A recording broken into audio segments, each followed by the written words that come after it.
ॾह मुहर्रमुल हराम जो जुलूस आज़ादारी इत्मीनान सुकून सां गुज़री वई।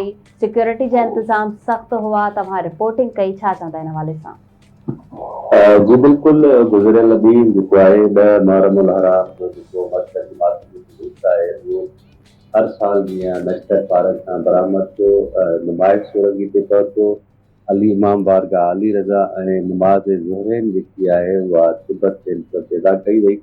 जंहिंखां पोइ रिवायती रस्तनि सां थींदो जेको आहे इमाम ईरान या खरातर में जेको आहे न थियो। पर जेकॾहिं सिक्योरिटी जी ॻाल्हि कजे त सिक्योरिटी जा इंतिहाई हिन साल सख़्तु क़दम खयां विया हुआ।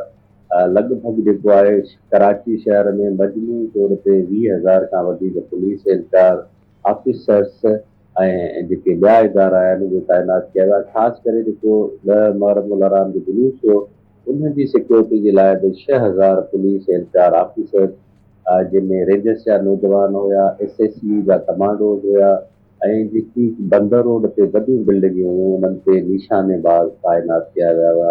उन सां गॾोगॾु जेकी इलाइक़ो हुयो सदर वारो, उते मोबाइल नेटवर्क मुकमल तौर ते जुज़वी तौर ते जेको आहे बंदि रखियो वियो। मॉनिटरिंग कई वई। जेको आहे 10 मुहर्रमुल हराम जो जेको मर्कज़ी मातमी जुलूस हुयो, सवे कैमराऊं लॻाई वियूं। उन सां गॾोगॾु उन्हनि जी मॉनिटरिंग कई वई। हिन साल जेको आहे असीं ॾिठो त ज़ाहिर आहे के न के तरीक़े सां सिक्योरिटी थ्रेट हूंदा आहिनि ऐं उहा हुकूमत वटि पहिरियां ई ॼाण हूंदी आहे, उहा क़दम खणंदी आहे। सिंध जो वॾो वज़ीर गुज़िरियल ॾींहुं जेको आहे हिन जुलूस में पहुतो, उहो बि शरीक थियो। उन खां पोइ असीं ॾिठो त देरि सां जेको आहे सिंध जो घरू वज़ीर जेको आहे उहो सखर हैदराबाद खां कराची पहुतो। IG सिंध मौजूदु हुयो, एडिशनल IG मौजूदु हो, तमामु इदारनि जा जेके माण्हू हुया उते मौजूदु हुया। पर हीउ जेको जुलूस हुयो 10 मुहर्रमुल हराम जो पूरी सिंध जीअं कराची में बि खेरो खेरियत सां नहर थी वियो आहे। हिन 10 मुहर्रमुल हराम में सिर्फ़ु जेको आहे 3 अणवणंदड़ वाक़िया पेश आया। हिकु त फेस 8 में जेको आहे सुज़ुकी जेकी हुई उहा तेज़ रफ़्तार सुज़ुकी हुई, जेको हुते जुलूस हुयो हुन में गुज़री वई। तंहिंखां पोइ 14 जेके शहरी हुया ज़ख़्मी थिया, कुझु उन्हनि मां फोत बि थिया। पर उहो बि केस जेको आहे CPD में दाख़िल कयो आहे, यानी दहशतगर्दी जो केस दाख़िल कयो आहे, जंहिंजी जांच जारी आहे। उन खां पोइ असीं ॾिठो त शिकारपुर में जेको अलम चाढ़े रहिया हुया उते अज़ादार, उन्हनि जी जेको तारुनि सां 11,000 जो अलम अटकी थियो। उन खां पोइ 8 ॼणा फोत थिया ऐं ॿियो रोहिड़ी में जेको आहे रश सबबि 4 ॼणा जेको आहे मुसाफ़ ॼण सबबि जेको वॾो जुलूस निकिरंदो आहे उन में फोत थिया। पर किथे बि असांखे अणवणंदड़ वाक़ियो या तकरीबकारी नज़र न आई।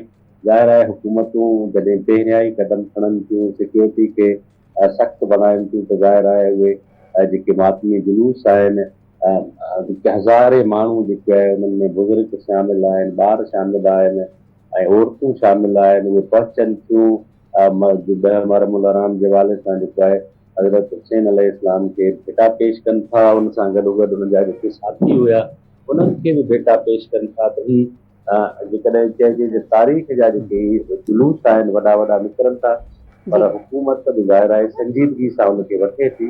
ही तमामु जेके 10 मुहर्रमुल हराम या 9 मुहर्रमुल हराम जा जेके वॾा मर्कज़ी मातमी जुलूस नशरत पार्क खां बरामद थींदा आहिनि, उहे कहिड़ो वाक़ियत सां जेको आहे पंहिंजी मंज़िल ते पहुता।